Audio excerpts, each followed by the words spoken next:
Welcome to the Adventures of the Monad. Here we discuss life, the universe, and everything. My name is Kazim Kamal-ur-Rahim.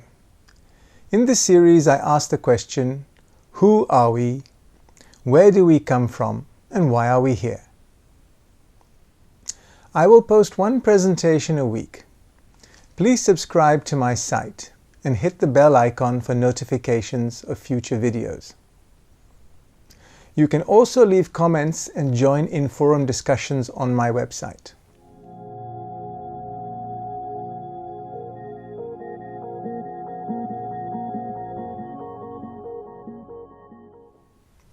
In my last presentation, I asked the question, who or what is God? The answer I gave was that in esoteric thought, the originator of the universe is known as the Absolute. This entity stands outside space and time and focuses its intention into a thought bubble that expands into the universe as we know it.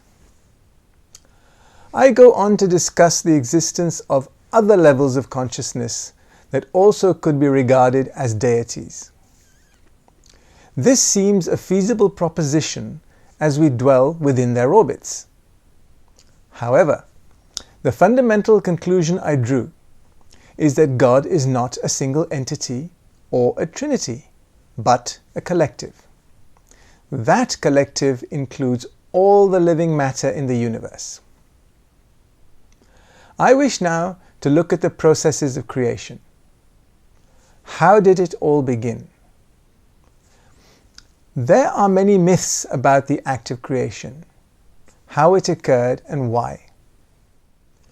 I wish to look at a few of them so that it gives me a framework into which I can suggest the Hylozoic model.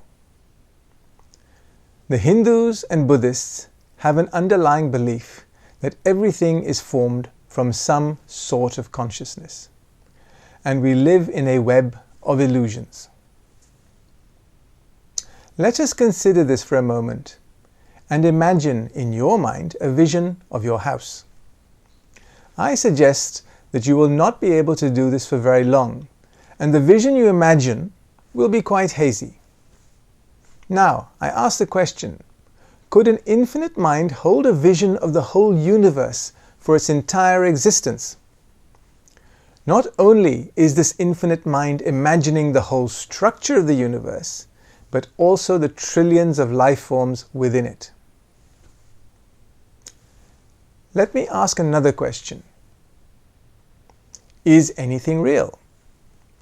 The five senses we possess, sight, sound, taste, touch, and smell, are all real in our minds. But does anything exist outside of our minds? Okay. Let's now look at something that also exists in our minds. Dreams. They are all created in the mind and they seem very real to us at the time. However, upon waking, we find they're not real at all. Therefore, we have to accept that our minds can convince us that something is real when it may not be. So, where does this leave us? Thinking something is real does not make it so. However, it is possible to conceive a whole universe in the mind of the infinite consciousness. But don't forget those pesky monads. The Absolute may have conceived the structure of the universe, but it was the entry of primordial matter into positive existence that gave the universe its structure. Those monads are very real, and they are composed of matter, motion, and consciousness. So matter is not an illusion. The next time a brick falls on your head, try to imagine otherwise. I want you now to entertain the thought that your life can be viewed as a book. You read this book and you identify with the main character in it. When you finish the book, the plot of the storyline falls into place. You can flash your thoughts back to episodes in various parts of the storyline. You can review the plot, and in this way you get the overall theme of the book. It may be the case that you actually learn something useful from reading this book. Imagine now that the book is so long that it takes you a lifetime to read it. Halfway through the book, you actually believe that you are the main character in the story. Upon your death, you realize that you are not the main character after all. It has taken you a lifetime to read the book, yet you have experienced nothing directly. You have just been a witness to the events. You decide that you had such a good time reading this book that you would like to have an experience of reading more books. You carry on reading new books. Finally, your desire to follow the narrative in the book that you have been reading is fulfilled. You may have been reading a book about a musician. In subsequent books, the musician in the book got better and better at composing and playing music. In the final installment of the series, the character was an absolute genius called Mozart. The music theme has now played its full course. You aspire to read books on a different theme. I am presenting the idea to you that although you may be very engaged in your life, to your soul incarnating into that life, it is just one of many books you will read. The point of reading is to enlighten yourself, and this can be achieved most effectively by reading many books. The books range across a wide range of topics in which the central character can appear in a variety of roles. To experience the roles played by the main character, you have to wear an organic reality suit. We believe we are our bodies. However, I suggest to you that although your mind and body may be linked, they are in fact independent. I come back to the theme, linking our minds to what we think are our bodies. I asked the question, are the Hindus and Buddhists correct that everything is in the mind? Well, actually, no. The universe is real, but it is created and sustained by the imagination of the entity I have previously called the Absolute. Why does the universe exist at all? Esoteric proposes that the universe exists to develop the consciousness of all beings. We identified these beings in our earlier presentation as being called monads. These monads all have three fundamental properties. These are that they are composed of matter. They must also be in motion, and they are all conscious to a greater or lesser degree. The Absolute that breathes out the universe can be considered a master trainer, and we are all trainees. We are in class 4 out of a possible total of 49 classes. There are in fact more classes than this. For the moment, I want to relate our level of consciousness in relation to the 49 planes of matter. These planes of matter exist throughout the universe. I could also use the term 49 planes of consciousness, as you cannot have matter without consciousness. In just 2 more classes, we will graduate from the solar system. We are now in a position to go on and assume greater responsibilities. We may be responsible for our own planets or solar systems. We may even get to create our own galaxies someday. Finally, we will graduate from this universe and perhaps get to create a universe of our own. The purpose of creation is simple. It is to create more gods, and by gods I mean more absolutes.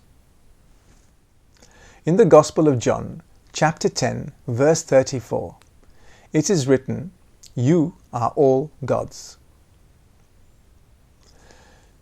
The universe is a womb from which fully developed gods emerge. The galaxy we live in is an embryonic absolute God. We live within its conscious thought form, in the same manner as it lives within the conscious thought form of the Absolute. You can think of the solar system as an organ within the body of this prototype God.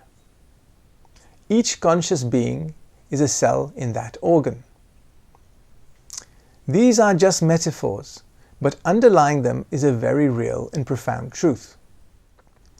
Existence has a purpose, and that purpose is to increase the consciousness of every monad within its boundaries. The Absolute may have initiated the universe, but there are many highly conscious beings who design, manage, and operate it.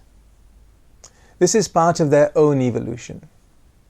Every monad in the universe is part of this universal consciousness, and is therefore a co-creator with God. We are collectively responsible for our environment. This is something that humanity is becoming painfully aware of on a daily basis. We may not have created the planet, but we do create our own towns, networks, and civilizations. Our consciousness will eventually expand the galaxy. We will become gods in our own right. This occurs initially within the safety of this universe. Eventually, we will go into the real world as fully liberated and self-realized gods. You notice that I use the term real world. In our entire evolution through the universe, we have evolved. We have gone from being unconscious monads to being fully conscious monads, capable of creating galaxies. We have been living inside the thought form of another, much vaster consciousness called for our purpose the Absolute. Once we strip off all the envelopes of creation, we finally see ourselves for who we are. This is something we cannot even begin to imagine at present. I have spoken about 49 planes of existence before. How do these planes relate to one another? I am going to lay out a scheme before you that outlines the entire structure of the universe. That is a bold statement to make. In a simplistic manner, I feel it is possible to visualize how a coherent model can be outlined. The reason I wish to do this now is because throughout this series of presentations, I will be referring to this or that cosmic or solar systemic plane. I may also refer to various levels of consciousness. Planes of matter correspond to levels of consciousness. There is a difference though. Planes of matter have definite boundaries. Consciousness may function on a particular plane, but it can also move between planes. Giving you a map now will aid clarity in the future. Fear not if this all seems overwhelming at present.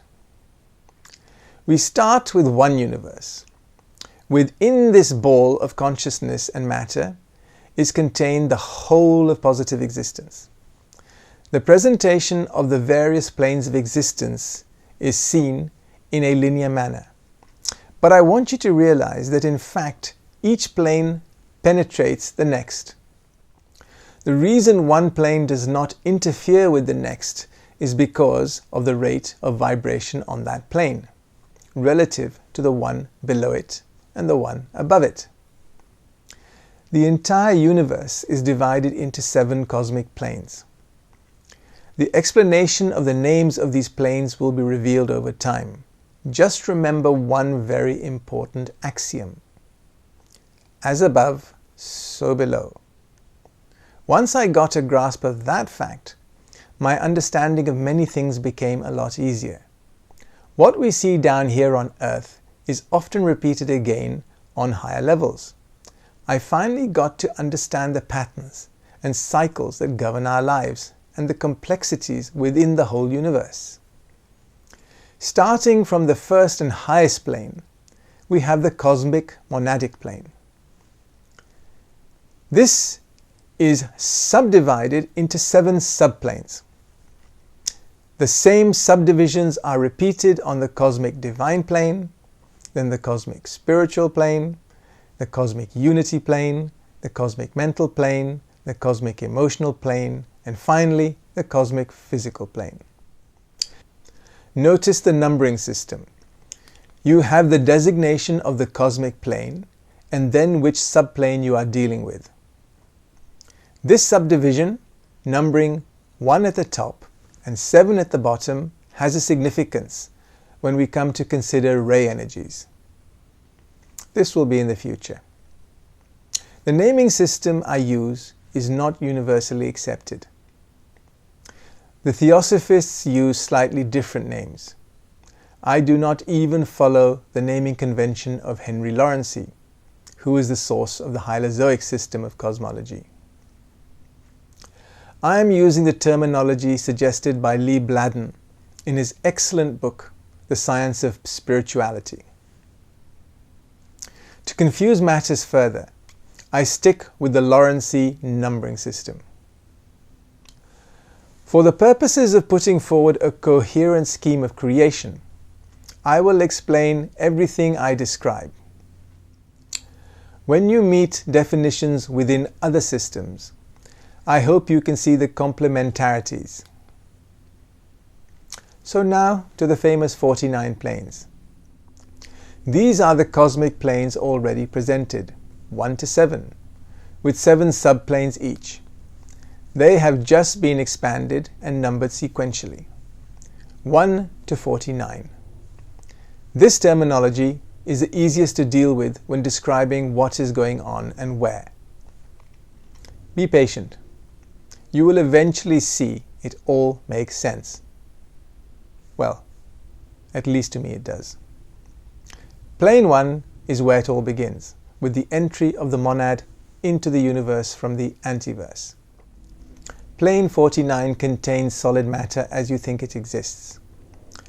I hope you are not lulled into thinking it was going to end there. The lowest plane of matter, plane 49, can itself be divided into 7 subplanes. Oh, so can all the other 48 planes. This leaves us with a grand total of 343 planes in total. Further subdivisions are possible, but not relevant to our discussion. Remember the saying, as above, so below. You see this occurring on plane 49. You have the 7 subdivisions, and for the first time, I can point out the 3 lowest divisions. You can actually touch, taste, and smell these divisions. The lowest 3 represent solid matter, 49.7, liquids, 49.6, and gases, 49.5. Take some time to familiarize yourself with the diagram and the repeating patterns. In order to do that, go to my website. The link is in the description box below. Our time will be spent during the course of these presentations within the 7 planes of the solar system. This is our home. Our evolutionary processes are contained within this solar system. We as humans exist on the 3 lowest subplanes, the mental, 47, the emotional, 48, and the physical, 49, where we exist at the moment. These 3 subplanes are themselves divided into 5 groups. The physical plane being partitioned between the etheric plane and the physical plane. It is important to note that although these are considered as 2 distinct subsets, they are both physical from an esoteric point of view. Quite why I will elucidate in a later presentation. The mental plane is also divided into 2 divisions, the causal plane and the mental plane. Sometimes the causal plane is also called the abstract mental plane and the mental plane is called the concrete mental plane. What is important to hold in your mind at the present moment is that both subdivisions make up a single unit. How we function in the present and in the future hinges on how we unite these two divisions. In the fourth presentation, I wish to outline the basic concepts of the creation process. How does it occur, and what processes are used? If you wish to read a transcript of the presentation or leave a comment, links to my website are in the description box below. Thank you.